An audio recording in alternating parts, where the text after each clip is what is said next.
Today is Thursday, June 10th, 2021. Coming up on Roland Martin Unfiltered, Black Republican Congressman Byron Donalds says the Congressional Black Caucus, they're blocking him from becoming a member. Others say, dude, you voted with Donald Trump when it came to the election of Joe Biden. Get the hell on, get gone. During a hearing today, Arkansas Republican Senator Tom Cotton showed his white nationalist self, constantly interrupting Defense Secretary Lloyd Austin on the issue of diversity in the armed services.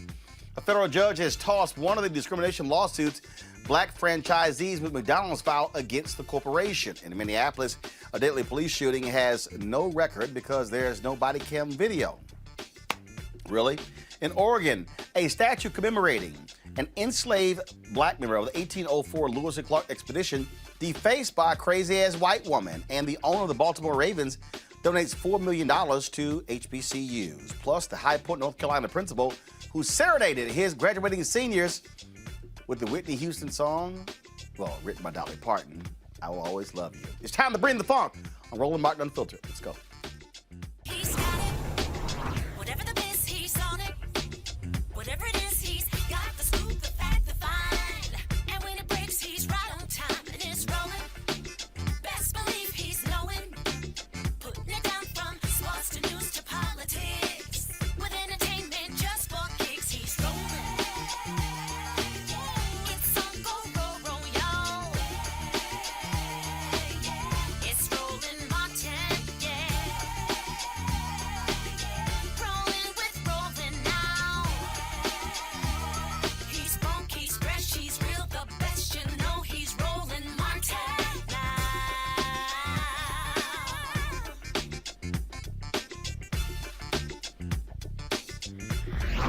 Martin. The only black Republican in the U.S. House, not happy at all. He's upset, saying the Congressional Black Caucus is blocking him from joining. 42-year-old Byron Donalds from Florida says his staff has reached out to members of the CBC multiple times. They have not gotten an adequate response why he is not a member. Now, he has said that he was a member of the Black Caucus when he served in the Florida legislature. He believes he's being ignored because of his party affiliation. Now, when asked about Donald's claim, the CBC gave us the following statement. The Congressional Black Caucus remains committed to fighting for issues that support black communities, including the Police Accountability Bill, protecting voting rights, and a jobs bill that helps our communities. Boom, there you go. Now, Congressman Byron Donalds is going to join us on Monday's show, but he did go on a lot of media outlets talking about this issue after BuzzFeed actually reported this story. Watch this.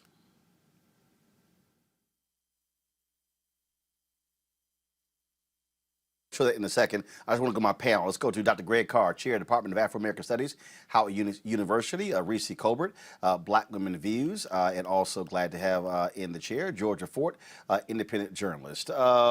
This is an interesting one here, Greg, in that, first of all, you've had black members before. Mia Love was a member of the Congressional Black Caucus when she represented Utah. You have Burgess Owens, who's not from Utah, not joining the CBC. Senator Tim Scott chose not to join as well. And so Donalds is really upset that he's not allowed over there.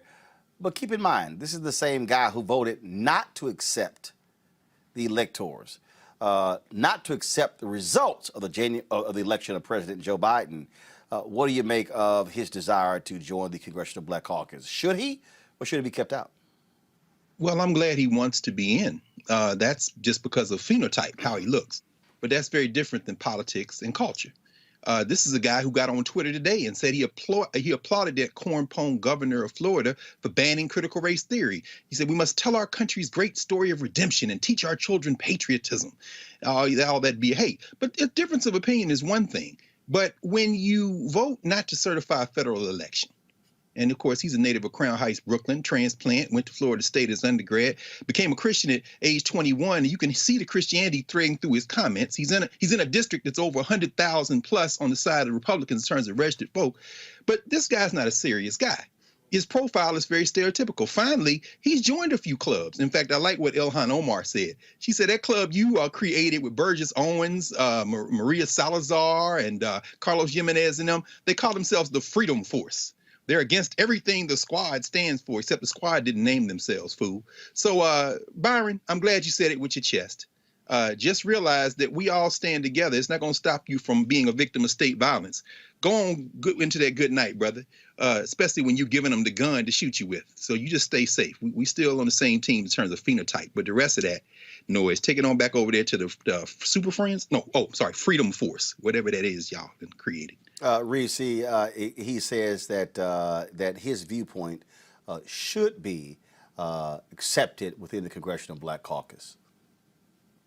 I mean, what is the viewpoint? Is it white supremacy? Because that sure as hell doesn't belong with the CBC. The CBC is the conscience of the Congress. They already get dragged enough for stuff that's not even accurate and not even fair. The last thing you need is a person who's working against the interests of the CBC and Black folks altogether. This is nothing more than a stunt. He's very unserious, as Dr. Carr just pointed out, but this is a great way to raise his profile off the backs of Black people, because, you know, the quickest way to become a martyr is to try to make it seem like Black people are anti-conservatives, which we aren't. A lot of Black people are conservatives, but Black people are anti the white nationalist party. That is where he runs into an issue. And so if he were bringing something like fiscal conservatism or something that was traditionally associated with Republicans before they came all out, hoods off, Klan flags flying, the white nationalist party, then you could make the case for his inclusion.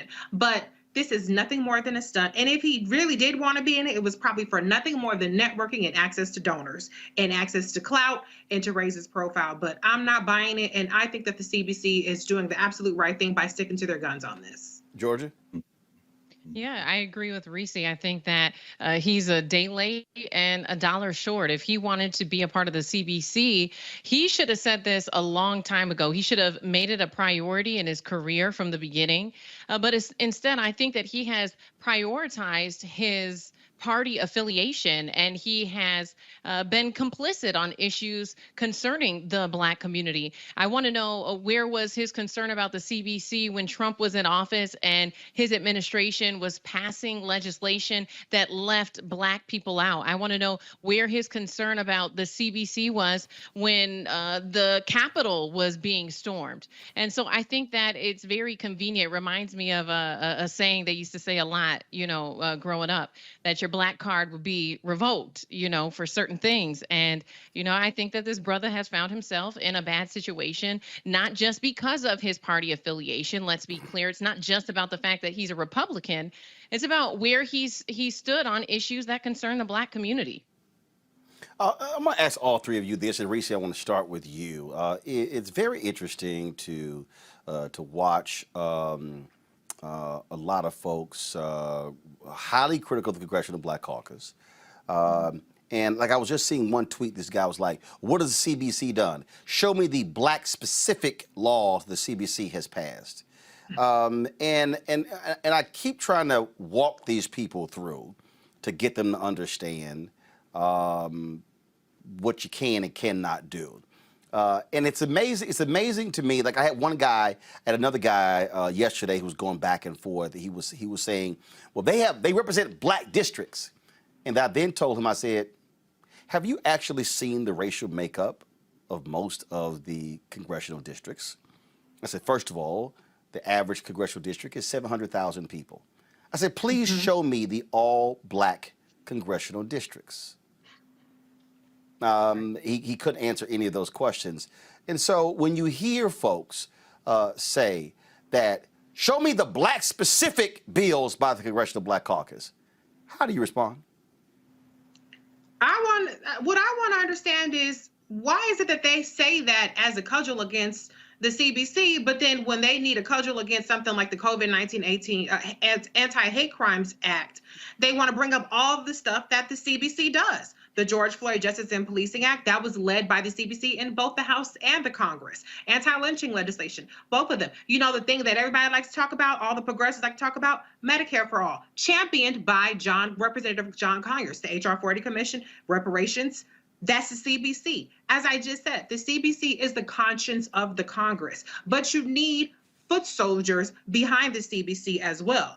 Yelling on Twitter, about we need reparations now, no reparations, no vote is not getting us any closer to the finish line. So if you want to be critical of the CBC, make sure you turn that criticism inward towards yourself and find out what you've done to mobilize behind the CBC, because there's no excuse for why, for instance, something like the Black Smithsonian, the National Museum of African American History and Culture took decades to pass because the CBC had to continually introduce it. Every single session of Congress, the CBC is introducing the priorities of the Black community. And every single session of Congress, we have Black people making the same complaints without mobilizing. And that's where the issue lies. Not with the CBC members who bust their ass to try to get these things passed, but with the fact that people would rather go after the CBC than go after Rand Paul, who single-handedly blocked the anti-lynching legislation in Congress. They would rather go after the CBC than go after Mitch McConnell, who has obstructed the agenda since the Obama era. So we have to do something different other than criticize. We have to mobilize. And until we do that, we're going to still be stuck saying what is happening for Black people, period. I saw this tweet, Greg. This person here goes, powerful CBC, what have they done of significance for Black people? I missed the Black specific laws they got passed, like, I don't know, the Asian hate bill they all or mostly all supported, among other things. And I keep seeing these people, these fake YouTube historians, Greg, who keep saying, it was like, see, we prove you wrong, Roland. It's an Asian hate bill. And I'm going, it doesn't just apply to Asians. If you actually read it. And the thing I explain to people, this is not, I'm defending the CBC. No. The average person is too clueless to even understand what members of Congress do. Again, when the heat pumps at Howard University went out, delayed classes a couple of winters ago, they had to go get emergency funding from Congress. That's right. Who do y'all think they called? Congresswoman Eleanor Holmes Norton. Who does she call? CBC members. See, again, what kills me is that people, like, they really have no idea. I sent the emails, Congressman Bobby Scott, when he talks about a bill that he passed, or when Congressman Alma Adams talks about how she inserted several things into the farm bill that benefited HBCUs. I can go on and on and on. I remember, I never forget, Greg, when President Obama was in office, the members of the CBC on the House Financial Services Commission refused to vote for the banking bill. They forced Barney Frank to go get the votes elsewhere. They didn't vote against it. They said, no, y'all got to add some stuff. And they demanded the inclusion of $3 to $5 billion for minority lending offices. And I never forget, I got a phone call about 10 o'clock at night. It was a Thursday. Hey, Roland, are you gonna have this? Are you gonna have the CBC on your show tomorrow? On Tom Joyner tomorrow on your TV One show? No, Tom Joyner talk about this very issue. Now, Greg, I didn't know what the hell he was talking about, but I clearly knew it had to be something major the CBC was doing for him to call me at 10 o'clock at night. And I said, no, I'm not gonna have them on Friday, but I'm gonna have them on Monday. Now, I was actually lying, but I wanted to hear what the whole deal was. And so he then went on to explain to me this tough negotiation they were having, and like, well, we can't do all what the CBC wants. And I said, well, we'll see. I did have them on. Here's what happened. That bill got passed. It went to the Senate. The Obama White House tried to pull that $3 to $5 billion out of the bill. Congresswoman Maxine Waters, Congressman Gregory Meeks, like, no, the hell y'all not. That actually passed. Now, I was moderating a panel at CBC ALC, and a brother stood up and he said, see, the CBC wrong, the CBC shouldn't have opposed Obama. I said, fool. That was a minimum of $3 billion. He actually said it was worth not getting the $3 billion if they oppose Obama. I said, you need to sit your dumb ass down.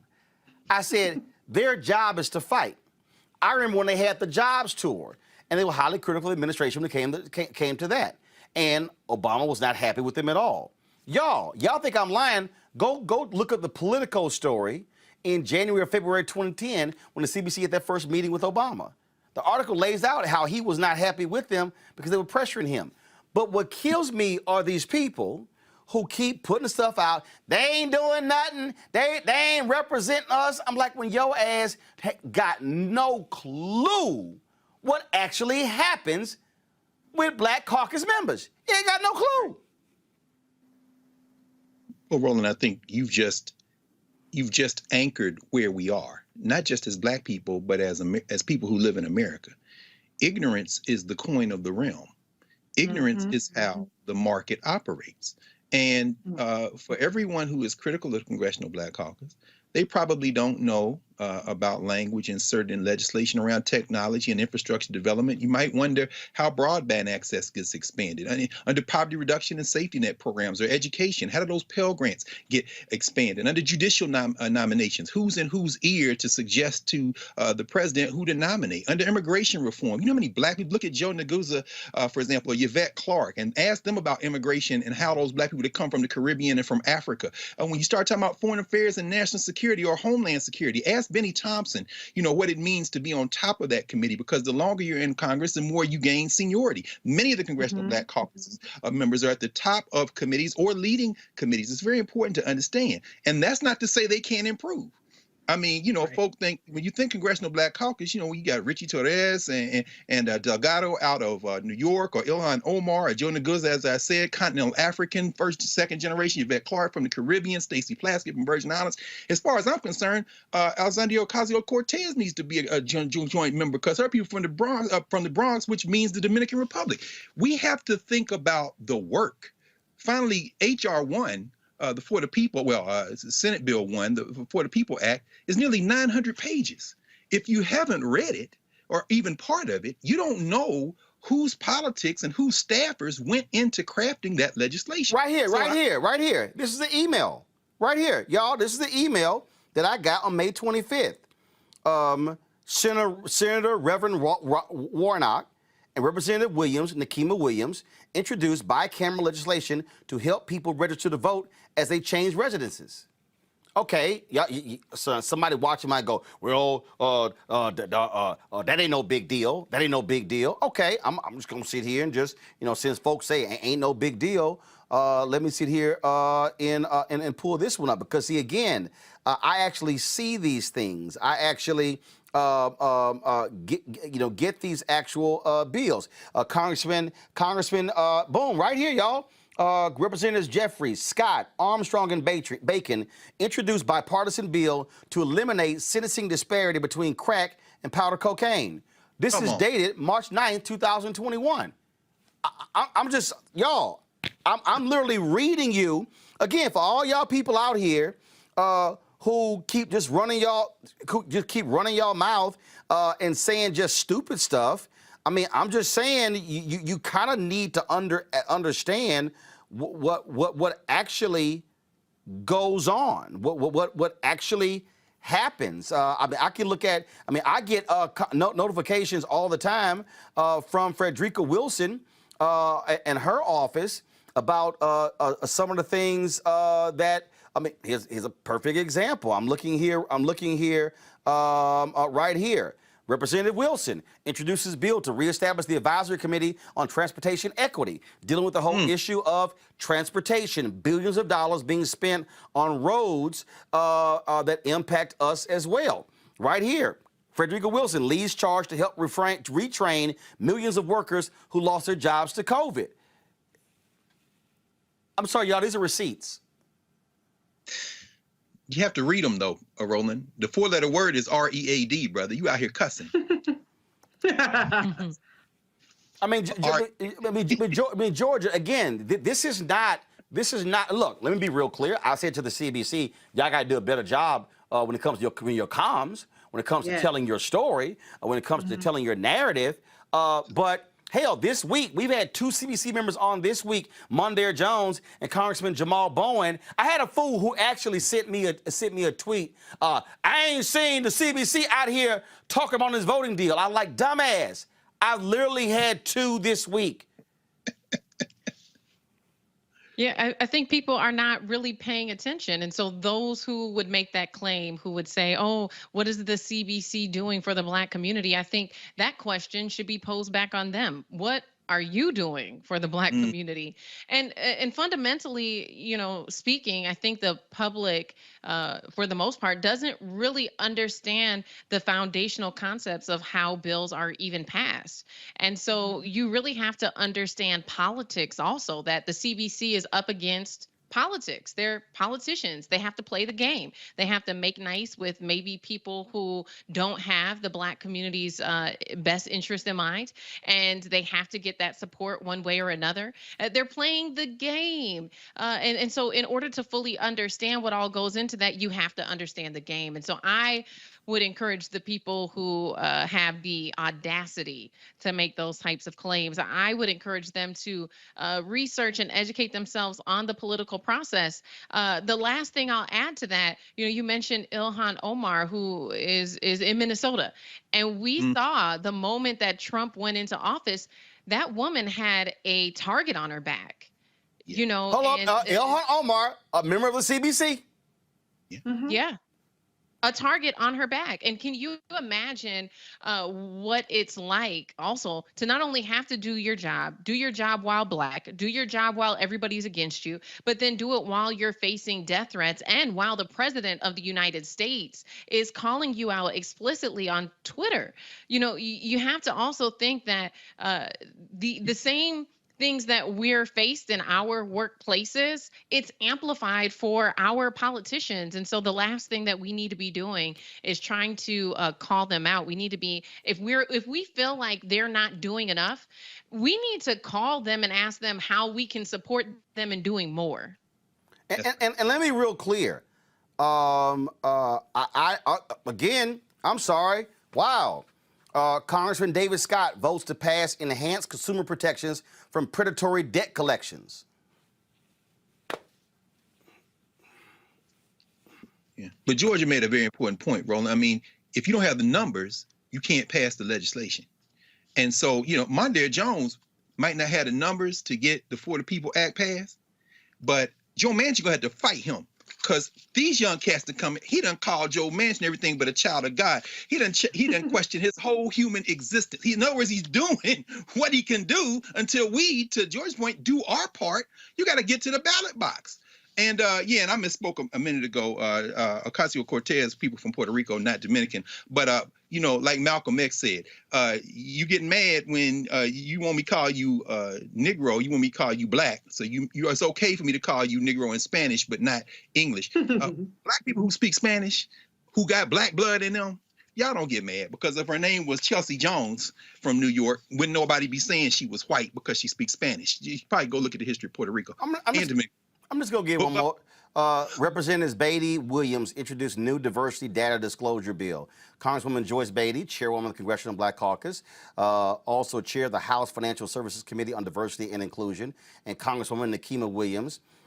They joined forces to introduce the Diversity and Inclusion Data Accountability and Transparency Act, which will require regulated financial firms with more than 100 employees to disclose diversity data, enhancing transparency, accountability, and creating a more inclusive economy for all Americans. What that means is show us your data and what Black folks you're hiring.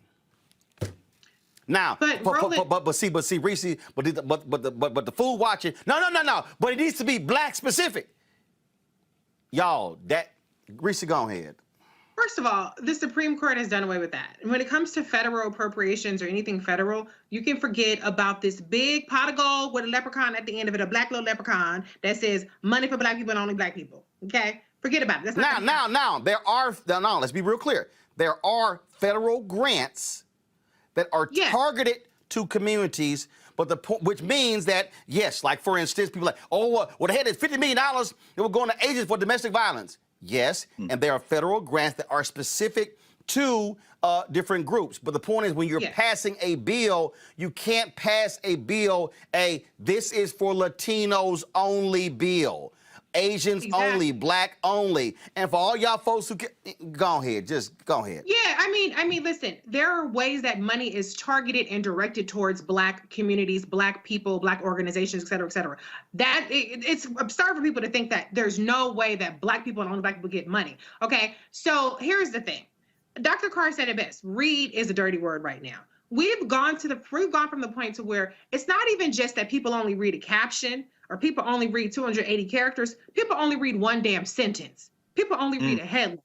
And unfortunately, with the CBC and politicians who are actually trying to do good are competing with is the meme culture, is the dumbed down culture, where if it doesn't hit the shade room, if it doesn't hit Baller Alert, or if it doesn't hit their gossip blog, if it doesn't hit their particular feed, which it won't hit because the algorithms don't put it in your feed because you're not interacting with information. You're interacting with entertainment. You're interacting with things to get an emotional response out of you that you take and run with it. You're all of a sudden an expert. You're an expert on the COVID-19 vaccine. You're an expert on reparations. You're an expert on whatever the situation may be, all from memes and headlines. And you react to it instead of informing yourself. And informing yourself, by the way, is not going on YouTube and typing in your opinion and finding a bunch of assholes who are just going to regurgitate your opinion to you and make you feel smarter because you're not smarter. You're actually dumber because of it. And so to your point, Roland, the CBC has to realize the environment that we're in and get better on messaging. Roland has the emails that show the accomplishments. Anybody can go to congress.gov. You can go to these particular Congress people and look up on their website. I'm sure they have press releases every single day. You can follow them on Twitter, but you have to bring the information to the people because the people that are bringing the bullshit are outworking you.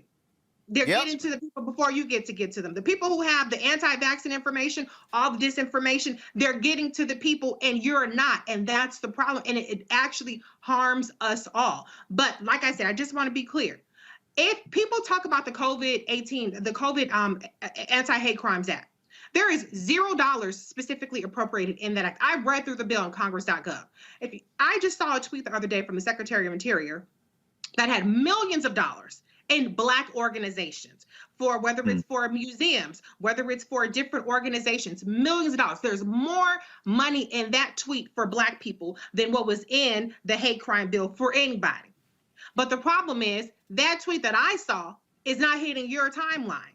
That tweet that I saw is not getting in the memes that's making it on all these entertainment sites where people say, you got any? I saw somebody tag me in some bullshit today where it was an ADOS meme that had the signing of the hate crime bill, and then it had Miss Seeley, got anything for me?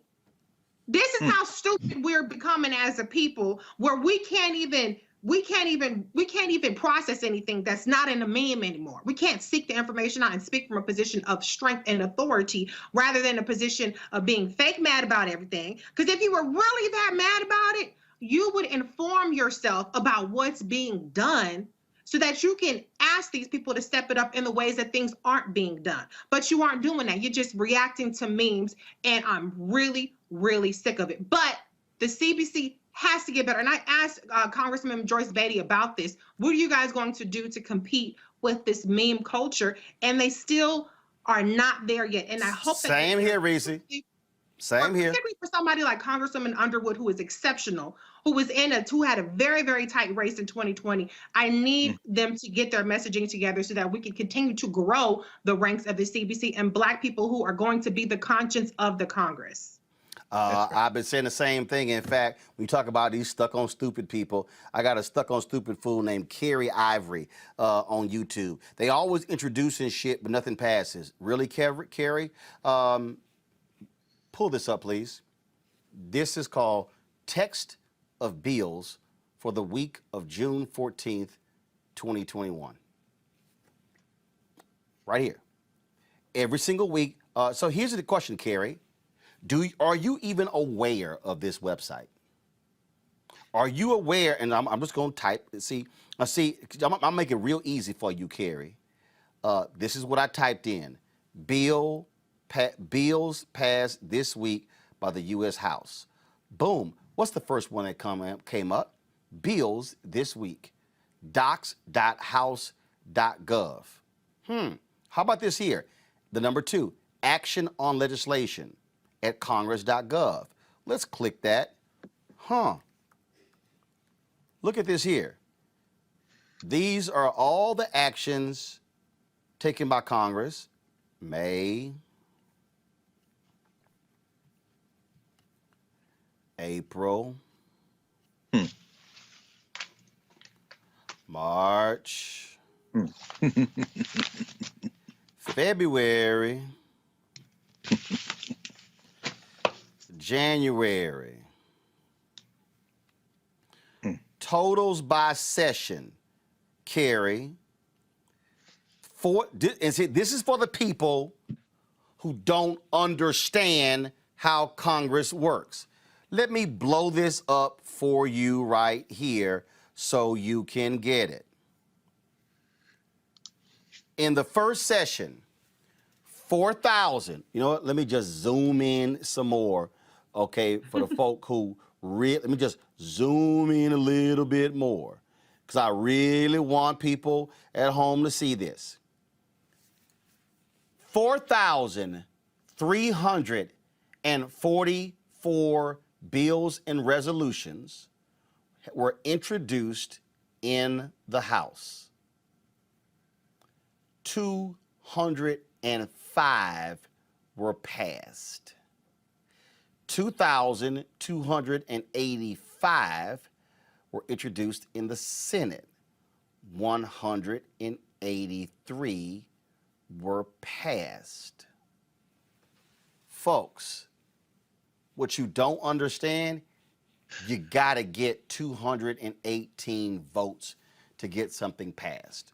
And so, excuse me for this very basic and rudimentary civics lesson for the folk who don't know, who all they do is run their mouths and they're clueless. You need to understand. I really believe praise the Lord for Schoolhouse Rock growing up. I really appreciated the cartoons on Saturday that taught us how government works. Because folk just run their mouths, and I know all the fake YouTube historians are going to be running their mouths this weekend, doing videos, dogging me, Reese, Georgia, and Greg, saying, there y'all go, Boule, Illuminati, Roland Martin, sitting here, they defended the CBC. I can hear all y'all running your little dumbass mouths. Oh, defended his white Democrat masters. No, fool. It's called understanding basic civics. And that's what it is. Now, I am not of the opinion that we do not push the CBC. Oh, y'all can ask them, I push them. But what I'm not gonna do is run my mouth and then say, man, the CBC, they don't do nothing. I don't know what they doing for us. I ain't seen them do nothing. Cause your ass eyes are shut with a pair of shades on. That's why. Just understand what actually happens. All right, Can I add one more thing? Yeah, go ahead. I just want to say, you also have to look at the amendments that pass. Not everything passes as a bill as it's introduced. Sometimes they have to have an amendment. Hold up. I want you to slow that down. Okay. Because see, for all of the people watching who whine and complain, who rode a different bus to school. Oh no. Let me walk y'all through this. What Reese just said is that when a bill is introduced, you as a member can attach an amendment to the bill. Right. Now, your name isn't, it's not your bill, but you can attach an amendment to the bill. So a bill might have 20, 30, 40, 50, 60 amendments. Also, as a member, you can change the language in the bill. You can have a word inserted or removed. You can have a line inserted, a line item inserted. You are not going to see that flashed on the New York Times Square billboard. It's not going to be on the jumbotron. That's literally how it works. And see, for all y'all really, really just clueless, dumb people, please, by all means, go watch the movie Charlie Wilson's War. Go watch Charlie Wilson's War. A man who they call an undistinguished, booze-loving, fine women-loving congressman from Texas, who happened to get billions of dollars funded for the folks in Afghanistan to fight the Russians. Somebody who they were like, how, and I remember there was a line, Philip Seymour Hoffman said, how can a nobody congressman from Texas get all this done? He said, because people owe me favors. Y'all, nobody knew what the hell Charlie Wilson was doing, but billions of dollars went towards equipment to fund the war. But I'm sorry, he white. He not in the CBC. So y'all probably would praise him for work he did. I'm just saying that's what happens when you got people who are just clueless and they don't get it, but all they want to do is whine and complain. Speaking of what you got to deal with these white nationalists in Congress today, the black Pentagon secretary, first one in history, retired General Lloyd Austin, 4 stars, testified before Congress. Then you had Lloyd. You got white nationalists from Arkansas, Tom Cotton, man who despises diversity, loves showing his whiteness. Listen to this round of questioning, y'all. We're going to talk about it on the back end. Mr. Secretary, I have received, along with Congressman Crenshaw, several hundred whistleblower complaints about Pentagon extremist and diversity training. I want to share just a small selection of what your own troops are saying. And Mr. Chairman, I have a longer list that I'd like to submit for the record. Without objection. Again, this is just a few examples. One Marine told us that a military history training session was replaced with mandatory training on police brutality, white privilege, and systemic racism. He reported that several officers are now leaving his unit, citing that training. Another service member told us that their unit was required to read White Fragility by Robin DiAngelo, which claims, and this is a quote, "White people raised in Western society are conditioned into a white supremacist worldview." A member of the Special Operations community has told us that they are being instructed that, quote, "The U.S. Special Operations community is racist." One Army officer relayed to us the words of his general officer who told him that the entire U.S. Army is racist. A midshipman at the Naval Academy said classmates are calling America a fundamentally racist place and that this sentiment is not contested by school administrators.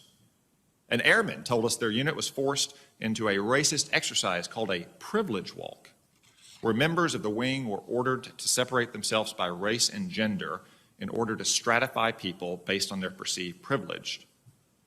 One African-American officer disparagingly said, and I quote, "The Navy thinks my only value is as a black woman and not the fact that she is a highly trained military specialist." Soldiers have come forward to tell us they are being forced to watch videos about systemic racism and documentaries that rewrite America's history as a fundamentally racist and evil nation. One Space Force officer told me that 2 Guardians left his ranks in a short period of time. One was a young African American who said that after the training, she would never have joined the military had she known that it was such a hotbed of racism. The other was a white airman who said he didn't sign up to be indoctrinated and filed separation paperwork. Mr. Secretary, we're hearing reports of plummeting morale, growing mistrust between the races and sexes where none existed just 6 months ago, and unexpected retirements and separations based on these trainings alone. And again, these are not my words, these are the words of your own troops. So I want to ask a few simple but vital questions. Mr. Secretary, do you believe that our military is a fundamentally racist organization? Yes or no, please. Well, I won't give you a yes or no answer on that, Senator, because it deserves more than a yes or no. The military, like any organization, will have its challenges, but I do not believe it is a fundamentally racist organization. Thank you. I'm sorry to cut you off, but our time is limited. I think it is a pretty simple question. I'm glad that you agree it is not fundamentally racist. Do you believe that any member of the military should be treated differently based on their skin color and sex? Again, yes or no will do. Again, this question deserves more than a yes or no answer. It is, Mr. Secretary, I'm sorry to cut you off. Our time is limited. It is a very simple question. Should a member of the organization you lead be treated differently, in violation of the Constitution, I would add, based on their sex or the color of their skin? No, I do not believe that, and that is Okay. why we have diversity, equity, and inclusion focus in the military. And the military for decades has been one of the institutions in the society where you are most likely to get ahead based on your own performance, on your own merit, irrespective of the color of your skin or where you came from or who your parents were. Senator, I absolutely agree with that, and I am an example of that. Your distinguished career is an I would also say that Mr. Secretary, your career is an excellent example of that. But I have more questions based on the reports we've seen. The military has included the works of critical race theories on its reading list by authors like Abraham Henry Rogers, who now calls himself Abraham Kendi, and Robin DiAngelo. Mr. Kendi has written, quote, "The only remedy to past discrimination is present discrimination. The only remedy to present discrimination is future discrimination," end quote. Do you agree with that proposition? I've not read that, and I don't, I certainly don't agree with what you just said. But Mr. Secretary, it's always important to have the full context of anything that you're being asked to evaluate. Mr. Secretary, do you believe that race and sex should be the key factor when selecting combat leaders, rather than, say, operational excellence, technical proficiency, leadership, agility, and integrity? I do not, Senator. I think what you just said should be key components in making any selection. Thank you. I'm glad we agree on all this. So let me just wrap up by saying this. If troops are subjected to the kinds of trainings drawing on critical race concepts like America and our military is inherently racist, or certain races are inherently privileged, other races are inherently victimized, given what you've said, should they report it up their chain of command or to the Inspector General or to other appropriate channels? They've always had, yes, they should. They've always had that ability to do that, and I would recommend that in the future. I would also say that diversity, equity, and inclusion is important to this military now, and it will be important in the future. And so we're going to make sure that our military looks like America, and that our leadership looks like what's in the ranks of the military. And I appreciate your support on that. And I agree with that. And like I said, the military has always been one of the most diverse institutions in our society where you can get ahead irrespective of the color of your skin or who your parents are or where you came from. And I'm glad that we agree on that. This is not about diversity in general, though. This is about a very specific kind of anti-American indoctrination that is seeping into some parts of our military based on the whistleblower complaints we have received. Thank you. My time's expired. Now, after that took place, here was Senator Tim Kaine, who allowed the Defense Secretary to actually answer the question. Now listen to this. Explain the context. Senator Cotton asked you a question about your own career, and you indicated that your career is an indication that the military can be welcoming to all kinds of people, but you were then going to explain the context of what your own personal experience has shown you during your time in the military about why we need to take seriously these issues of diversity and inclusion. The senator had other questions, but I'd like to hear how you were going to answer that question, giving the full context. I think the leadership has a responsibility to create a climate where everyone, first of all, we should be welcoming to everyone who can qualify and who is fit to serve and who can maintain the standards. And secondly, we ought to look like the America that we support and defend, and our senior leadership should look like what's in the ranks. And where we've done a great job in recruiting very highly qualified and capable people, I think we need to do a bit better in terms of making sure that we're absolutely inclusive and making sure that we create pathways, or pathways are available for everybody that's in the ranks to achieve, to realize their full potential. And so that's what that diversity, equity, and inclusion is all about. It's about cohesion. It's about making sure that we remain the most effective and lethal fighting force in the world. And we have been in the past, and we will be in the future. And when we've moved toward diversity, the military, it's always made us stronger. When President Truman integrated the military, it was not uniformly popular. In fact, I believe as Secretary of the Army ended up resigning after refusing to desegregate units about a year after the order. But moves like that, where the military has often led society in building cohesion, the military does it well. They're not always immediately popular, but they end up paying dividends not just for the military, but for American society. It has to be done sensitively, carefully, by people who understand it, but I applaud you and other leaders who are trying to do that. See, Georgia, this is why these things matter. You got white nationalist Tom Cotton, who hates diversity, who is all about whiteness, wants to be in denial, and then they love holding up the magical Negro. Well, look at you. And what you heard Secretary Austin say, yeah, we're doing a good job recruiting black folks and Latinos, but when they go up that chain, how many blacks have become 4-star generals and 3-star generals and 2-star and 1-star generals? See, they don't want to deal with that, okay? And the Cotton doesn't want to deal with the Military Times and the other media outlets have reported. The Associated Press just a week ago did a detailed report on discrimination in the armed services. It makes a world of a difference when you have context, when you allow someone to articulate themselves instead of pigeonholing them into a yes or no response. And so to him, I'd like to ask a yes or no question. Did Christopher Columbus discover America? Did white corporations own slaves that are still in existence today? And so I would like to ask some very clear yes or no questions to give him the context that is required to make an informed decision when you're talking about the men and women who are putting their lives on the line for our country. You have to take more care and compassion when you're talking about those who are bravely leaving their families to stand for all of us to have the security that we've maintained here in America for so long. And so I think it is embarrassing and it is a shame to see that type of ignorance used to try to make decisions that will affect our military. And so, I think that this is also a great example of what Black people who are in elected positions are up against.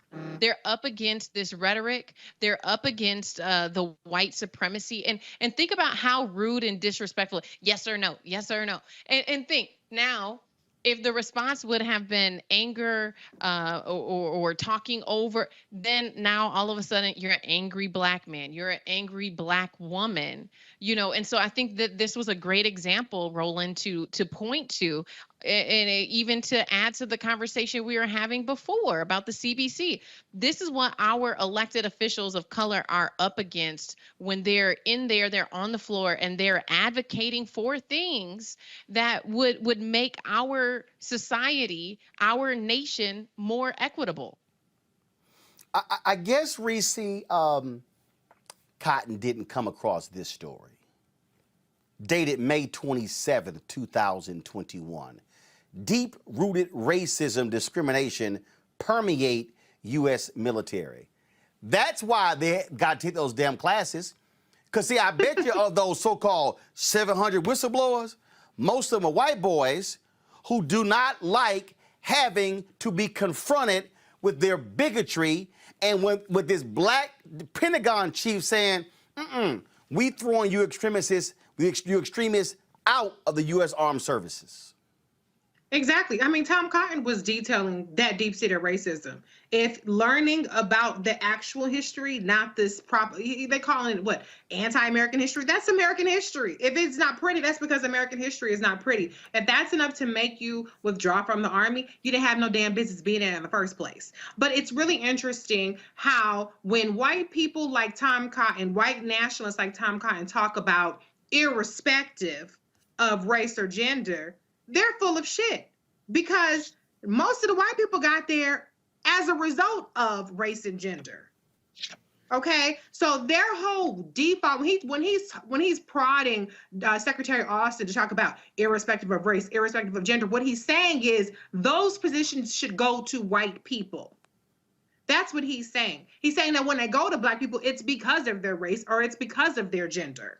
And that is the problem. That is the epitome of white supremacy. When the white is right, white default measurement is used for what involves merit.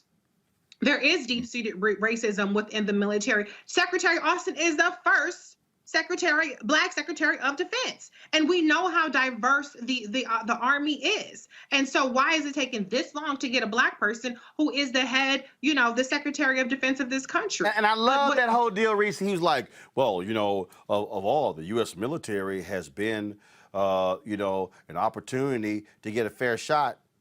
Yeah, dude, you act like they've been perfect. No. And I remember, and I remember being in high school, the military coming to our classroom saying, look around, look to your left, look to your right. Some of y'all ain't gonna make it through college. They were discouraging people from going to college when I was in the 11th grade. So yeah, when you sit up there and you try to indoctrinate Black and brown kids into believing that they don't have a future through education or through a career, they only have a future in signing up for the military, you're gonna do pretty well on your recruitment. But how do they ascend to the different levels within the military? That is what the measurement is. And unfortunately, what the white nationalists are measuring is there's too many of you Black people making it ahead, and we want to keep the status quo. Well, that is done. And I'm glad that Secretary Austin refused to just give yes or no answers. And he was important to add that context. Context is something that is always lacking in all of our political discourse these days. I guess also, Greg, he missed this story from February 25th, 2021. Pentagon report warns of threat from white supremacists inside the military. A small number of extremists within the ranks carry the potential to carry out, quote, high-impact actions, the report says. Senator Tom Cotton, he didn't quote from that report. Well, I mean, Tom Cotton is not stupid. There's a substantive issue, that's what we're discussing, the range, the complexity of them. And then there's the political issue. In terms of foreign policy and the military, use of the military, I suspect that General Austin and Senator Tom Cotton probably are closer in agreement. For Tim Kaine to evoke Harry Truman, a Klan-adjacent N-word spewing racist who used the atomic bomb twice, only two times in human history, and used it against the Japanese as a stalwart of integration when he reluctantly integrated. Read the report, 1957, to secure these rights. This guy's a segregationist growing up in Missouri. But anyway, that's another story. We don't confuse the push for diversity, equity, and inclusion in the military, which is part of the settler colonial project. I mean, it's nothing. And Richard Pryor said, "Would you want them mad at us too?" I mean, a lot of times Black people join the military to escape a certain political economic condition. It ain't like we love this country so much, but that's a different story. What we see there with Tom Cotton is positioning for 2024. When he evokes Ibram Kendi, my friend Ibram Kendi, who we call by his government name, which, by the way, is fighting words where I'm from. When you start using your government name, somebody changed their name to an African name. But we know how that would end, as my man Black Thought in Philly would say, first thing to fall is cats with no chin. So I suppose Tom Cotton would be going very quickly in the Chin Check Club, along with his friend Ted Cruz and that junior senator from Kentucky. Maybe they can borrow some chin from young Josh Hawley's, who seems all their chins. But anyway, the point is that Tom Cotton is positioning himself for 2024. This racist who last year, when he was attacking the New York Times, said slavery was a necessary evil, the one upon which the Union was built. This year, who tweeted out that we have an under-incarceration problem meaning locking up people like you, me, George, and Reese, and who just said month before last, when last month actually, when the anniversary of George Floyd's murder came, that tweet that came from the White House could have come from the Communist Party of China. Tom Cotton is not engaged. He don't care nothing about no facts. This man is trying to, he's auditioning for the role of not only lead white nationalists, they're all lining up to see if Trump collapses, whether they can be the Republican nominee. He's not just a white nationalist, he's a white supremacist. And if you start matching up genes, bruh, I don't know that you with that Cheech from Screech from Saved by the Bell chin and that flop sweat usually beneath your nose and above your, I don't know that you should be, he's auditioning for the hillbilly vote for 2024. That's all right. Tom Lander Cotton. And then, I wish I was. And then you got folks like Florida Rep Mike Waltz, who wrote a letter to West Point Military Academy superintendent, who's black, demanding the schools cease teaching critical race theory immediately. Waltz reasons that the cadets are not, quote, activists, and some will go on to hold powerful positions running the country. Hey, dumbass, that's why. Waltz said he has some parents complaining after they heard about some lectures called Understanding Whiteness and White Rage in a classroom slide labeled White Power at West Point. Player, there has been racism at West Point, and the black folks have been talking about it. I keep telling these folk, these white folks cannot handle what's going on.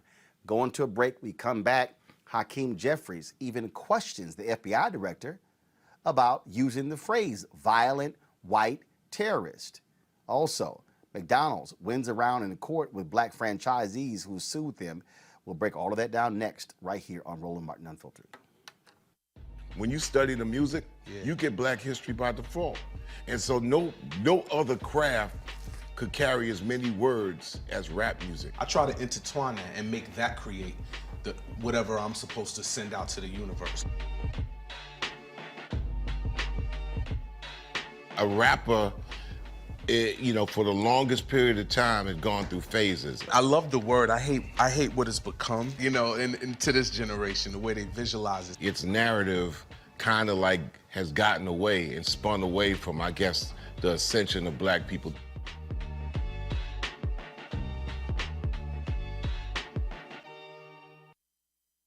Black women have always been essential. So now how are you going to pay us like that? And it's not just the salary. I mean, there are a whole number of issues that have to support us as women. Yeah. But that's what we deserve. That we shouldn't have to beg anybody for that. And I think that we are trying to do our best as a generation to honor the fact that we didn't come here alone and we didn't come here by accident. I always say every generation has to define for itself what it means to move the needle forward.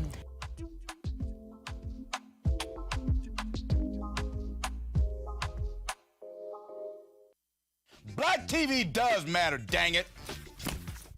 Hey, what's up, y'all? It's your boy Jacob Lattimore, and you're now watching Roland Martin right now.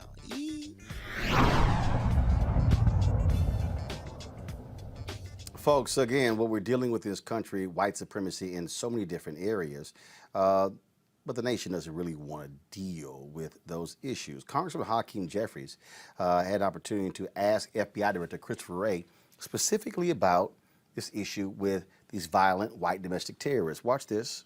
Why is the FBI generally reluctant to use the term violent white supremacy? I think we use the term racially motivated violent extremism partly because we're trying to make clear to our people and everyone who's involved that our focus, that doesn't mean everybody else's focus, but our focus is on the violence. And so part of the reason we changed some of our nomenclature was to make especially sure that what's important to us, and it gets back to this idea that we have one standard. Doesn't matter what your motivation is or how abhorrent or despicable your motivation is, what we have to be focused on is the violence. I understand that the violence is largely being driven by white supremacy as an ideology. If you don't name the problem and claim the problem, it seems to me that it's hard to tame the problem. That's why I'm raising this particular issue. In terms of domestic terrorism, I think you've testified in the past that this is a growing problem that we've experienced in America, correct? Domestic terrorism? Absolutely. That's correct. Yes. And I would argue that it is actually a problem that has been with us for centuries. We know that the KKK was founded in 1865.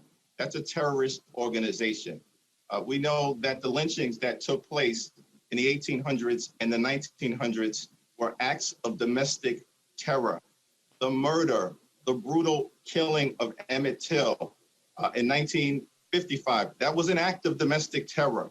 The bombings of the 16th Street Baptist Church in Birmingham, Alabama, which took place in 1963, that was an act of domestic terror, killing 4 beautiful Black little girls. This most recent January 6th instance, the attack on the Capitol that resulted in death and mayhem, was an act of domestic terror, and the through line through all of those instances is white supremacy. I hope that the FBI will use all of its resources to tackle this persistent problem. I yield back. That's what you do, and that's what happens, Greg, when you have Black Caucus members trying to push the issue. As he said it, you got to name it. You got to name it and call it what it is. You can't say, oh, it's terrorism. No, no, no. It's white domestic terrorism, because trust me, if it was Muslims, they would be saying Muslims all damn day and demanding every Muslim leader in America denounce it.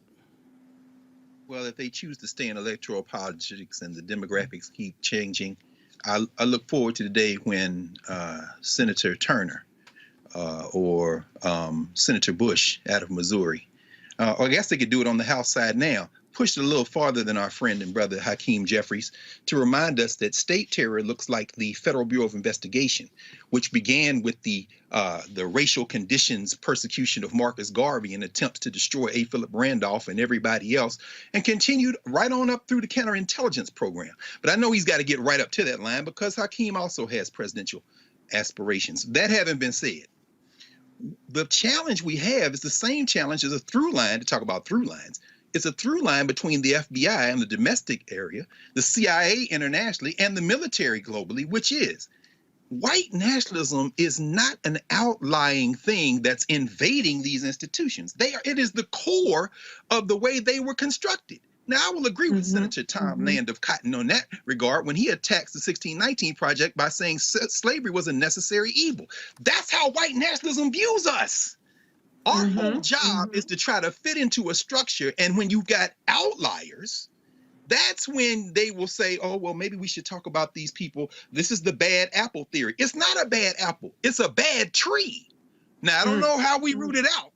And Hakeem probably went as close as you can get without, getting a heart transplant for the aforementioned Congresswoman Bush, or perhaps the new-to-be Congresswoman Turner. But, for where he is, I guess that was pretty good. I give him a C. Reese? Yeah, I mean, at the end of the day, white nationalism, white domestic extremist terrorism, all the stuff you want to call it, is a break the glass in case of emergency for white nationalism. And that's is the government working as designed. That's why Joe Manchin is against the For the People Act when he was an original co-sponsor of it. That's why he won't weaken the filibuster, have any reforms for it, even though previously he was for some small reforms. That's why Tom Cotton doesn't want the military learning about the true history of this nation. That's why Christopher Wray, who was appointed by Donald Trump, is going to call it racial terror. I remember when the Republicans were on President Obama's ass all day, every day. You need to call it radical Islamic terrorism. Radical Islamic terrorism. And I thought he could call it anything else he called it was not good enough. It had to specifically be radical Islamic terrorism. But when it comes to white domestic terrorism, white supremacist terrorism, they don't want to call a thing, because at the end of the day, that's what they're going to fall back on as the demographics continue to change. The January 6th insurrection was an insurrection for a democracy that is inclusive of all of us. Even though our votes are suppressed and they did everything they can to try to stop us from voting, it's about as inclusive as it's going to get, short of any kind of reforms the Democrats are able to ram through. But the reason why they're not that mad at it is because it's a break glass in case of emergency. Trump wasn't the emergency for them, but we have to be on the lookout for when they feel that emergency is coming. It could be in the next decade or 2 decades, but it's coming, and that's why they're not going to root it out. And that's why you got to have members of Congress continuing to put the pressure on them to call it what it is, Georgia. And so for those of you who say this is no big deal, it is, because when you call it what it is, then you can direct resources to it, and you can't allow the game being played. The FBI, hell, has announced they've already made 500 arrests tied to the January 6th insurrection. You got to call that thing what it is. That was white domestic terrorists attacking the United States.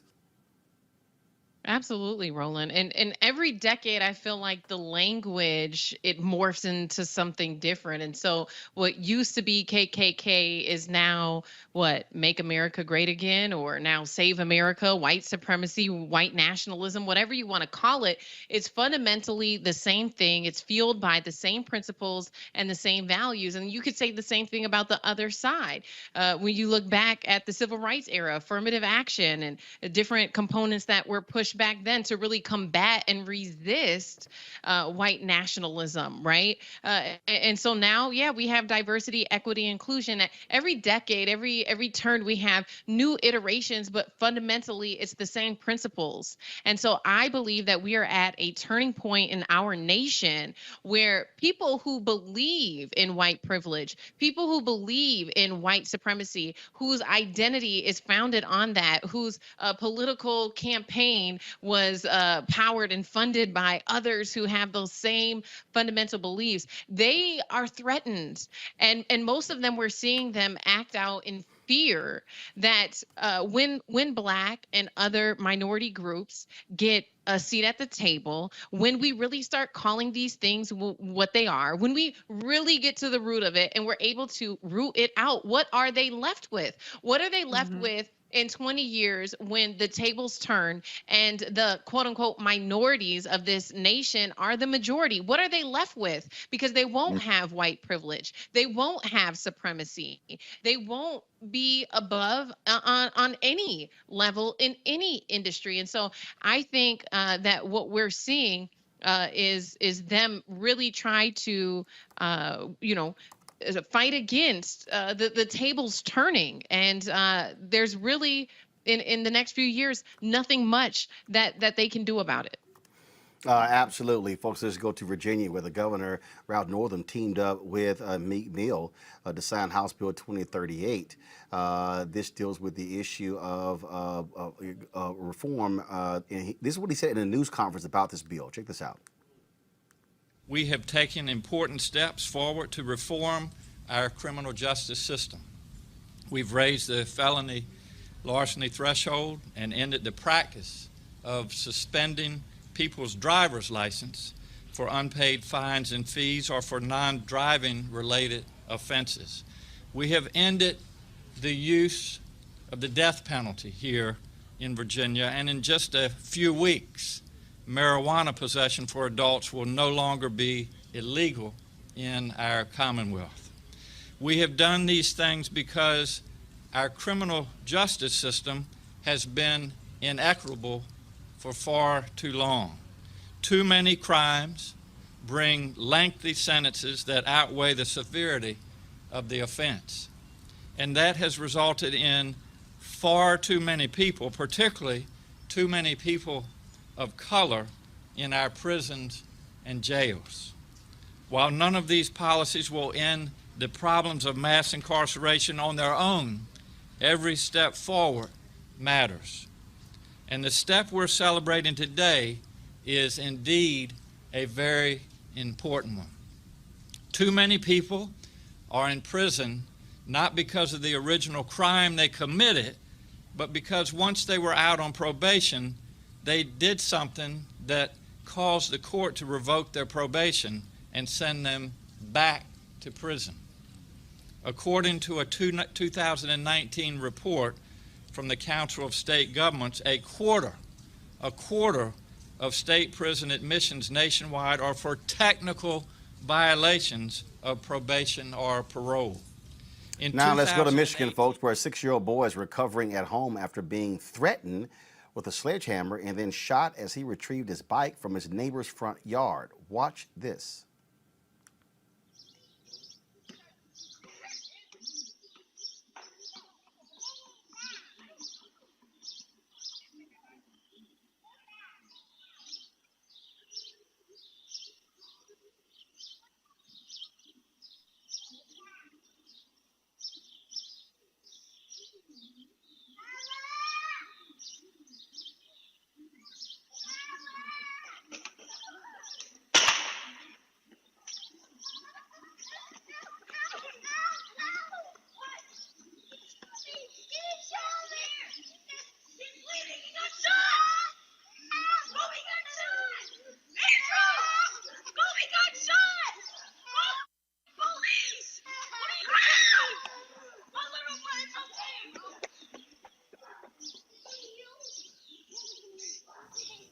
The child's father, Arnold Daniels, says his kids were outside on their bikes when they stopped and left one of them in front of Ryan Lewin's home. When Kobe went back to get his bike, Lewin came out with a sledgehammer in his hand and said something to the child. After that, Lewin went into his home and shot a gun through the front window, hitting Kobe in the arm. Luckily, the bullet went through the child's arm. Doctors told Daniel that had the bullet been an inch in either direction, it likely would have killed Kobe. Lewin was arrested and charged with assault with intent to murder. He was released on a $10,000 bond, and the emergency motion has been filed to raise the bond. No shit, Reese. I said, listen, I know some people don't agree with capital punishment. Give this motherfucker the electric chair, okay? What kind of sicko do you have to be to shoot a 6-year-old over a bike in your yard? Fry his ass up, no trial, straight to the electric chair. And they bring it back to shooting. What are they doing? The shooting in South Carolina, fire squad in South Carolina. Extradite his ass to South Carolina and send him on a firing squad. That is the only just result. I know the little boy survived. Thank you, Jesus, for that. But I don't have any problems with the firing squad on his ass. $10,000, Georgia. That dude almost killed a child. Yeah, as a mother, it breaks my heart. I have 3 children, and I can't imagine how it would feel to learn that my children were out riding their bike and were shot. And the thing that really frustrates me with this case, well, I mean, there's layers. But you have Ryan, who is an Asian man. Let's address the anti-Blackness that exists in other minority groups. Let's address the fact that while everybody wants to lump us together and call us BIPOC and kumbaya, all of this solidarity, which is great, before that can really be authentic, we have to address the anti-Blackness that exists in other groups. That there are some people, Asian, indigenous, Hispanic, who have the same white supremacist ideology and those stereotypes so deeply ingrained in them that they won't hesitate to shoot a little boy, right? And then when you look at the judicial system that allows this man to get out on a $10,000 bond, it's very, very clear how America values Black life, or should I just be frank, how America does not value Black life. Great. That's right. Georgia said it. I mean, and by articulating that way and joining those two things together, it's very compelling. The two things being the idea of anti-Blackness. Everyone looks at Black life as not human life. There are no humans involved. I wasn't shooting at a human being. I was shooting at a little threat. And then the field of violence that is the United States of America, Senator Gilligan. In other words, this country is born in settler violence. And the only way you check that instinct is a fundamental restructuring. So what you're seeing is someone who has been indoctrinated in a culture of anti-Blackness, who has been empowered by a culture of violence to act out that anti-Blackness. In other words, in fact, the tragedy is this isn't an outlier story. Of course he got bail. You didn't shoot at a human being. And it's going to happen tomorrow and tomorrow and tomorrow. And one day we're going to remember what we did up until fairly recently, the last maybe 50 years or so, which is shoot back, baby. And then at that point, when you call the police, they're going to have decisions to make. This doesn't end well for anybody in this country, because people are only going to take getting shot at so much before they start shooting back. And that's when you're going to find out half the people in the damn police force hate the other half. Don't call. In other words, this deteriorates. This is the deterioration of the society we just saw in that attack on that child. Well, the outcry was tremendous, and as a result, about a few hours ago, Ryan Lee Wynn is back in custody. He was picked up. Go to my computer, please. He was picked up after his bail was increased to $100,000 during a hearing on Thursday. And so, again, the video was captured on a Ring camera. Lewin is in prison as we speak as a result, again, of the loud protests. He still has a bail number though, right? Yeah, $100,000. Let us not forget Kyle Rittenhouse. Y'all better watch that GoFundMe. Great point. Great point. Folks, in Minneapolis, activists are calling for an investigation into the lack of body camera footage in the fatal shooting of a black man. Officers on a U.S. Marshals Service task force killed Winston Smith Jr. during an attempt to arrest him on a warrant for illegal possession of a firearm. During the arrest, Smith allegedly failed to comply with officers' commands and produced a handgun, resulting in task force members firing upon the subject. Folks, in addition to the investigation, activist groups are also demanding the head of the United States Marshal for the District of Minnesota, Ramona Doman, be fired. The U.S. Marshals Service does not allow body cameras for officers on this task force. However, while deputy marshals do not yet wear body cameras, the Justice Department permits state, local, and tribal task force officers to wear them. The Hennepin County Sheriff's Office has now issued a body camera to one of the deputies involved in the shooting. Still, Sheriff's Office officials were told it could not be used while the deputy worked on task force operations.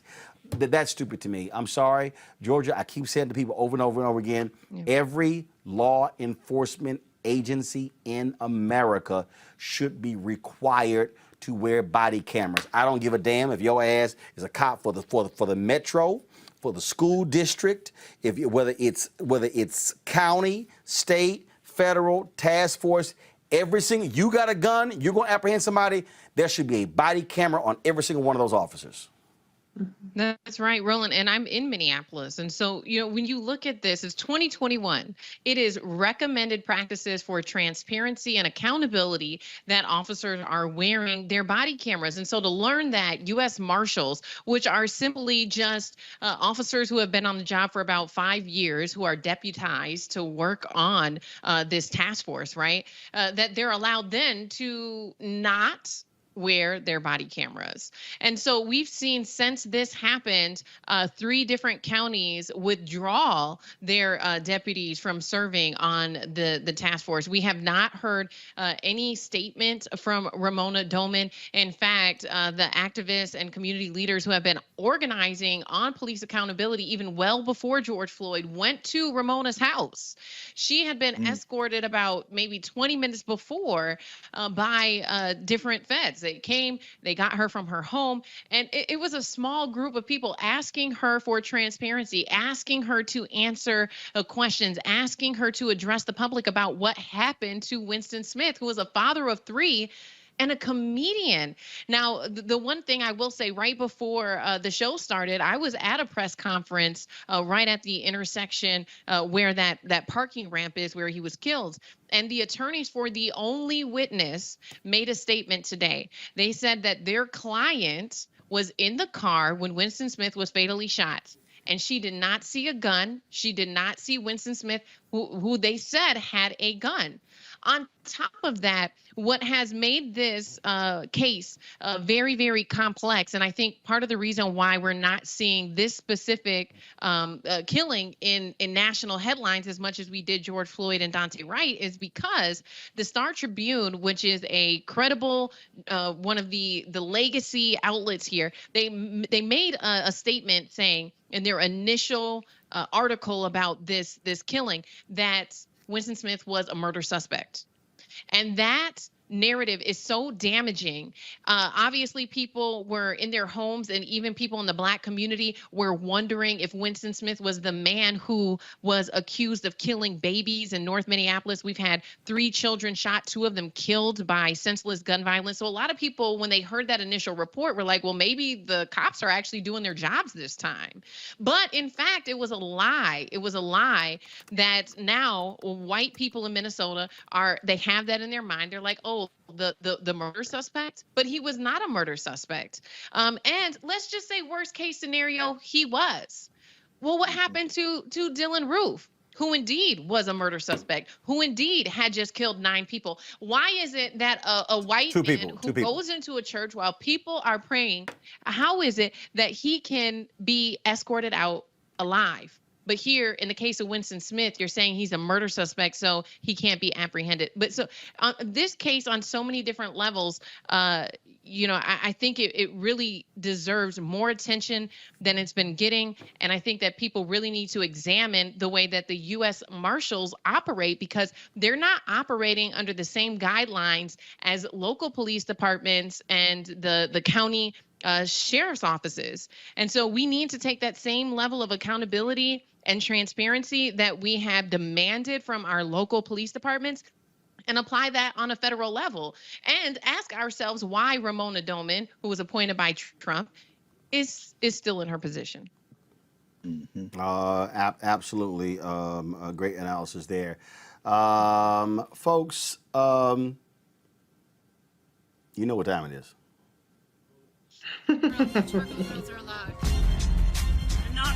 I'm white. I got you, huh? Illegally selling water without a permit on my property. Whoa! Hey! Give us your right. You don't live here. I'm uncomfortable. Well, y'all, my goodness. At Mount Tabor in southeast Portland, a white woman thought it was a great idea to deface the statue commemorating York, an enslaved black member of the 1804 Lewis and Clark expedition. For the second time in 3 months, the monument was vandalized. This time, it was caught on video. Here is today's crazy-ass white woman. Do you want to give us your name on the? Yeah, my name is Jeanette K. Grody. My date of birth is 9/13/78. Hey, way to be part of the solution. Good job. Come fucking arrest me. Good job. I'm first, not color, race, or sex. What's your name? This is not even fucking 70. My name is Jeanette Grody. Reporting to the police. I will pay for damages if you want me to. Fuck all of you. I've been prejudiced against black people and Hispanic people, and everybody has. I'm sure you've been prejudiced against people as well. I don't give a fuck. Do whatever the fuck you want. All right. It's love and unity, not to replace a white man with a fucking black man. That is not fucking unity. Yeah, you can go ahead, shake your head. I've read the white privilege book or whatever the fuck else you want for Unity Spiritual Center. I don't give a fuck.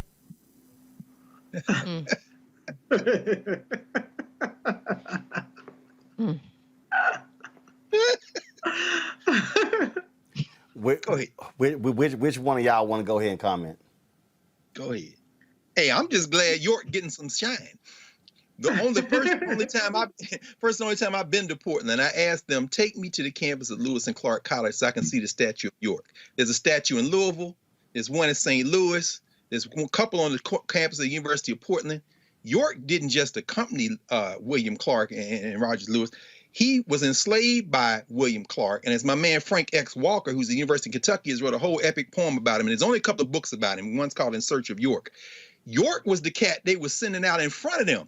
The Native Americans called him the Big Medicine. They said, we ain't never seen a human being like this. York, he got back to St. Louis and Clark wouldn't let him go. He had a wife in Louisville who they sold to Louisiana. And then eventually they say that he finally got out of enslavement and went back to Native America, where he was living out there near where you are, Georgia, apparently as an older man. That's part of the legend. So what this white girl did, who's only speaking English because the settlers came across the damn land and York was with them, and now you speaking English in the great upper Pacific Northwest. The beautiful thing about it is what this woman inadvertently did, might interject York into the imagination of some people to go back and see, well, why the hell is she so mad at that statue? Go read up on York. He's a fascinating brother, the big medicine. And you can't do nothing with him with a spray can either. They put the statue up, Georgia, in February after protesters toppled one of a white man. And clearly, spray paint Karen is just not too happy at all that the statue of the brother is up. Yeah, let me just say, I have never been so ashamed to be half white. You know, Karenism is a pandemic in and of itself, and violence by white women is real. I mean, we have often painted white men out to be the ones that are perpetuating harm in the Black community, but white women are just as guilty. And, you know, it's just...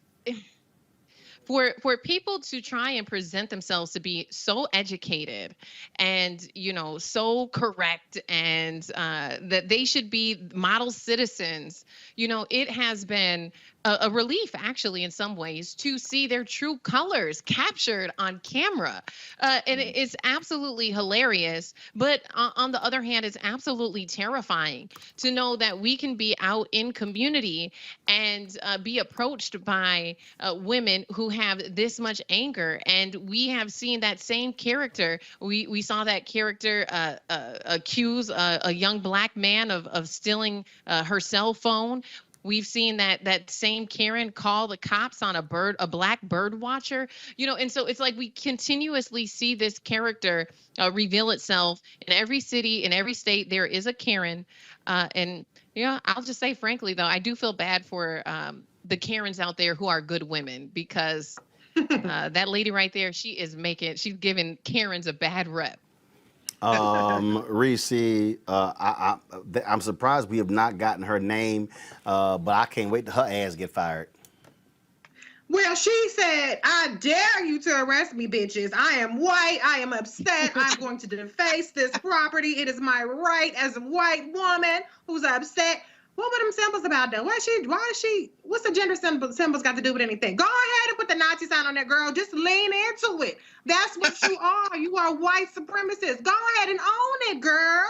What you drawing purple symbols for?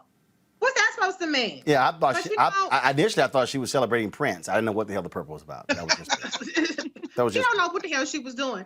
But the reason why it's funny to me is because they're so triggered. They're so triggered by what? By a statue of a Black man?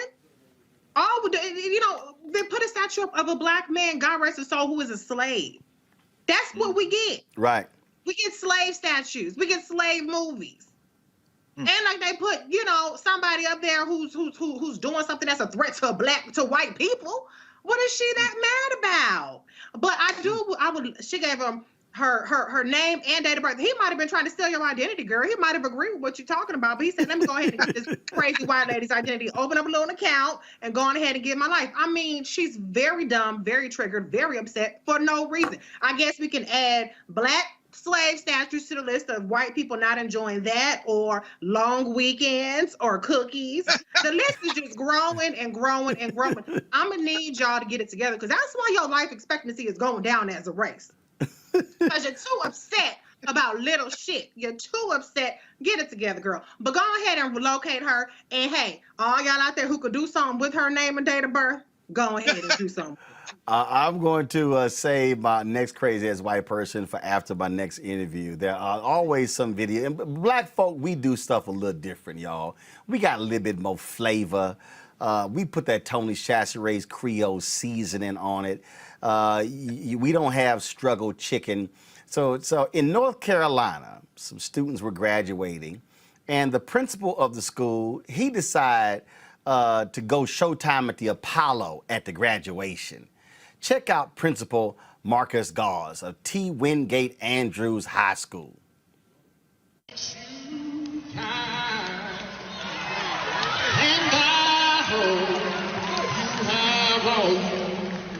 Dreamed of,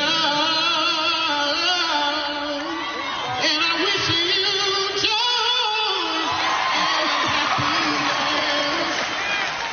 But above all this, I wish you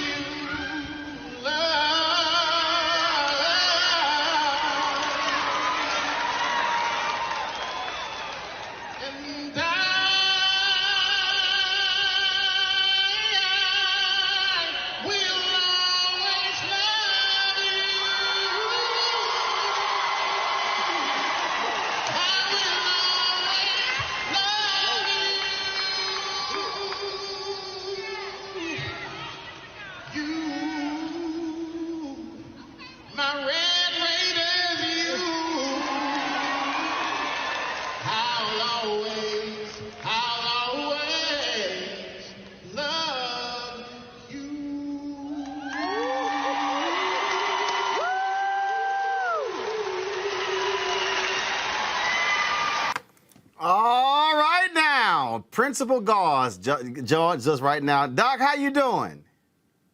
Doing well. Thank you so much for having me. That was, so when did you decide, was that impromptu? Did you plan that? What caused you to say, this is how I want to send off my students? Hey, so we have had like a tumultuous year, and the kids have lost out on so much. And so I wanted to do something that I thought would be memorable and special for them. So I actually let my valedictorian, Miss Trinity Goss, she's the one who chose the song for graduation. So she gets the credit too. Now, do you often sing to your students, or was that like a first-time thing? Oh, no, sir. This is like a tradition for graduations. Like we typically sing a nice little song for them at most graduations, or their senior awards programs or something like that. But we typically try to make sure that we give them a nice song to go out with. Have you been surprised at how quickly this thing has gone viral? Brother Martin, I'm a country boy from Supply, North Carolina. Absolutely. This has been absolutely an amazing response and something that, I never really expected at all. How long you been singing? I mean, do you sing with the group? Do you sing in the church choir, or do you just do on your own? Well, I've been singing since I was a little boy. Like, I've been singing in church probably since I was 4 or 5 years old. Like, it's been something that I've done for most of my lifetime. My family at one time, I come from a pretty large family. My family at one time had a choir that I sang with as well. But no formal training. It's just, when your mom and daddy tell you, go sing that song for the people. That's just kind of where I got my training from. I got folks here on Facebook and YouTube. They're looking at the colors you're wearing, and they're saying, is he a North Carolina A&T graduate? They're trying to figure out the color scheme. Hey, absolutely. I'm an Aggie until I die. All right. Questions for I'm gonna go my panels. Let me go to our HBCU professor, Dr. Greg Carr. Greg, your question first. Thank you, Roland, and congratulations, Dr. Gauss. Huh? You working on you finishing up at High Point, from what I understand, right? Absolutely. Just finished and graduated in May. So yes, I am done. Okay, Dr. Gauss. Then so look, man. My only question is, you become the most famous High Point resident in music. I suppose, can you let the rest of the world know who the only other musician we might know out of High Point, North Carolina, for the rest of us? Let me tell you what, none other than the infamous Fantasia Barrino, and she's actually a graduate of T. Wingate Andrews High School. Oh, brother. That's the school you at, right? That's where I'm at. And how long you been principal? I've been principal there for 4 years. Got it. Oh, see now, you know who I was thinking about. I forgot about Fantasia. I'm thinking about John Coltrane, brother. That's exactly who you talking about. But I had to give my T. Wingate Andrews plug now. Yes, you did. Hey, man, congratulations, Doc. That's beautiful, man. Appreciate it, man. Thank y'all. Georgia? Well, first of all, thank you for sending off students that way. It was so beautiful to think about that song to students, and it's so powerful to see you use your position with them to send them off well. What is the importance of having Black educators? I think that in some communities, we don't have enough of them. Especially Black male. Have you seen... Yeah. How have you seen having Black educators impact students? So I'll actually use my own child as an example. He has more or less had his first Black male teacher this school year, and when I tell you that he's been able to check him real quick, like in our own little special way, and so the school that I work, T. Andrews is a school that's predominantly Black. And so the educators there know exactly, we have our own dialogue, we have our own communication, honestly, as a culture.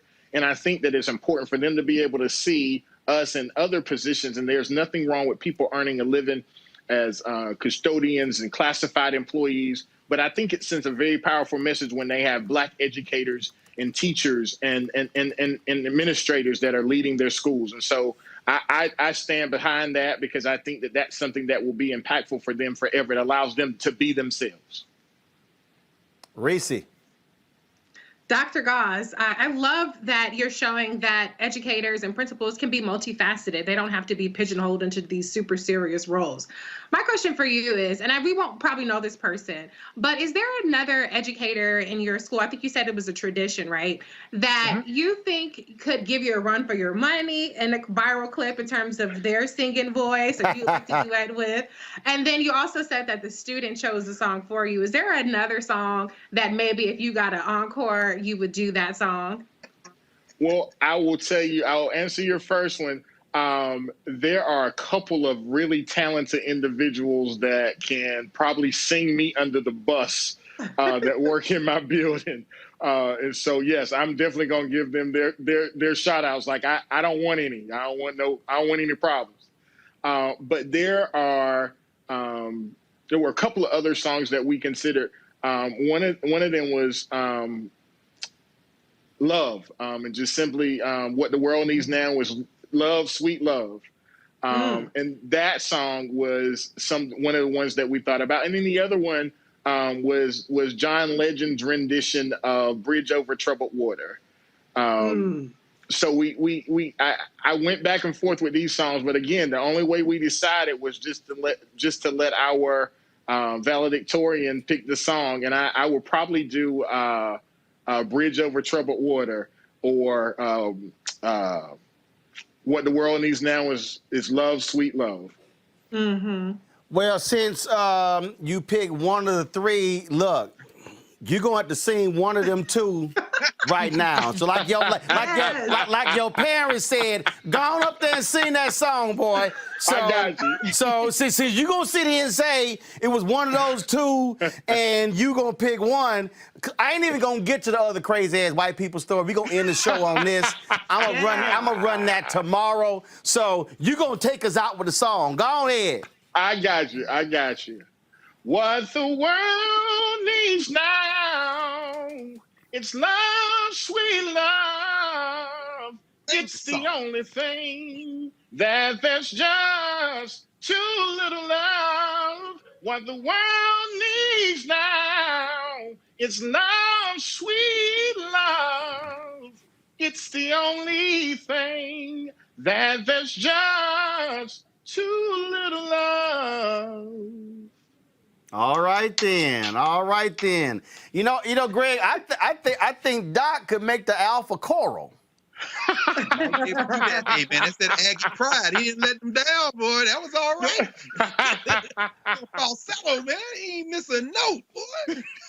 Well, great job. We certainly appreciate you bringing some joy to those students, as well as the family there, and of course, folks now all across the country have got an opportunity to relish in that. See, now you put pressure on a whole bunch of other principals, because see, now they like, what you gonna do? You gonna give us a little speech? Nah, you got to do something.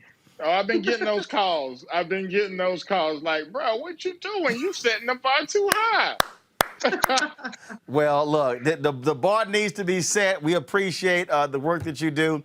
Thank you so very much. And it's important to see black male educators in the classroom leading as principals. And so certainly congratulations. I got lots of fans down there in High Point, North Carolina. When we go down there, they always show out well. And of course, my man Bob Brown. Of course, yes, Bob Brown was lieutenant to Dr. King. He was the highest-ranking black person in Richard Nixon's administration. I did a one-on-one with Bob at North Carolina A&T when I spoke on campus there in January of last year. So, folks, y'all can go to YouTube, check it out. And so he also is a product of High Point, North Carolina. I'm going to be sure to give Bob a call, have him talk to him in a few months. So, Dr. Gall, certainly appreciate it. Thanks a lot. Absolutely. Thank you all. All right, then. Folks, we gonna end it that way. Big thanks to my panel today, Georgia, Reese, as well as Dr. Greg Carr. Y'all don't forget our girl Erica Savage Wilson. She is recuperating, going through her rehab for that serious accident that she had. And so y'all can support her, $ Erica Savage Wilson. Show her some love. And Erica, if you're watching, I got folk, somebody sent me a $100 check for you, Erica. So I'm gonna have to get your address and send it to you. And so y'all cracking me up. Y'all sending Chelsea, step out here. Y'all sending me. I got those blankets over there for Reese, so I got to send Reese those blankets. Greg Carr, somebody sent me a shirt for you and a book. Pass me that bag right there. Black show. Hey, dog, seriously, folks sent me. So I gotta find. I got the card. I think there's a sheet underneath there, and give me that book. So somebody sent me this bag right here. No, that multicolored. Somebody made this bag here for me. I'm gonna read it in a second. I think. That's nice. Give it here. That sheet right there. That sheet right there. And so then they know I like to read. So somebody they actually made this book, this book bag here. Then they put a bookmark in it as well. And this was sent by, hold on, they put their name on here. And so Alphacina Barrett. Is that it? Yeah, Alphacina Barrett, she has a book. She sent this to me. The Faces of Struggle, such as cancers, are on the journey to God's glory. So Alphacina sent me this. I told y'all, folks be sending me all kind of stuff. Next week, I'm going to share with y'all. Somebody sent me a whole Juneteenth kit. They sent me a whole Juneteenth kit. Juneteenth is next week, so I'm going to show y'all that. And so... Texan, so is it authentic? You from the birthplace. Look, and of course, and the late State Representative Al Edwards, our frat brother, is Mr. Juneteenth. I'm gonna do it next week. So he was the one, of course, who got the bill passed, and so we always give him a shout out. Texas becoming the first state in the country to make Juneteenth a state holiday. And so I appreciate the gifts that y'all seeing, and I really appreciate the financial gifts that y'all seeing, because that's what allows us to pay staff. We're moving into a new office. Man, I'm telling y'all, it's off the chain. It's off the chain in terms of where we're going. Y'all can support us, Cash App, which is $RM Unfiltered, PayPal.me/R Martin Unfiltered. You got Venmo.com/RM Unfiltered. Zelle is Roland at RolandSMartin.com. You can also Roland at RolandMartinUnfiltered.com. And so y'all can hit us there. Again, mailing address only for a short time is 1625 K Street Northwest. K Street Northwest, Suite 400, Washington, D.C., 2006. And so you know what? I'm gonna do this here. I wasn't gonna do it, but now that I wasn't gonna do it until I got the keys. Until I got the keys. Well, I had opportunity to get the keys. So lease is signed. We're in. All these things are happening. And so what I want to do is I'm trying to see, wrong one. I'm going to send it this one right here. So give me a sec. So I'm going to go ahead and do this here. While we're talking, y'all going to get the first glimpse of our new office space. And I'm telling you, I've already gotten our black folks who will be building the set, our lighting, building out our whole control room. We're going to so y'all get the first glimpse of this. So just give me a second. Let me pull this up here. I have not shown this publicly, but this is, so I'm gonna just talk over it in terms of our spot here and what our new office space is gonna look like. We're gonna be able there, y'all, to do stuff there, do our cooking segments in that large kitchen space. And then you saw, matter of fact, I'm just gonna bring it back. I shot it a little quick there. Let me bring it back so you can actually see it. So we're gonna be able, like, we got chefs, so we're gonna be able to shoot stuff right there in that kitchen. You're gonna be able to see that. Then we're gonna have, like right now, we really appreciate it. We're 50 can. We lease this space here, but we're sort of landlocked, only having just this set right here. Only just sort of having just this one set. But we're gonna have an opportunity to do more, and I'm just gonna advance this a little bit. Just give me a second, and so y'all are gonna be able to see us going down. So this will be that's where we have offices that are gonna be down there. where our staff will be able to do our editing and things along those lines. And I told y'all, I don't front. Look, I'm gonna show y'all how y'all money is being spent. Other folk who've asked y'all for money don't do that. I'm showing you. That's gonna be where we're gonna have our equipment room. We got more offices, and I can't, man, y'all gonna be blown away. This is the open space right there. Y'all see that? So where they're standing over there, that's where we're gonna actually have our green screen. We're gonna have our 3-wall video wall right there where our set, where that television is. And then where you see all those other chairs down there, we're gonna basically have a talk show type setup. So when we have our panel back, they're gonna be in that seated space. You're gonna see this in a second. You're gonna see it in a second.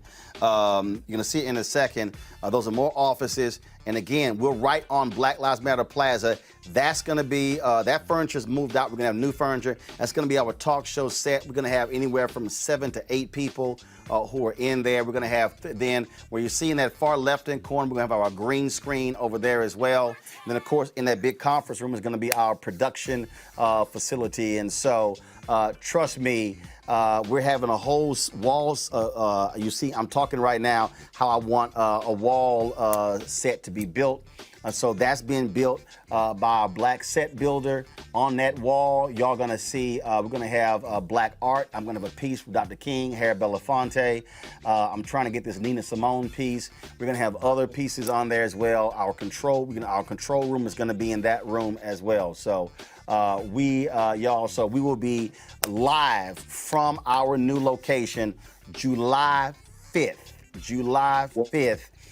We will be moving in, and so I told y'all. I told y'all what we are doing, and so I share with you how how we spend our resources. And so when I ask y'all to give, you get to see what your money is going for.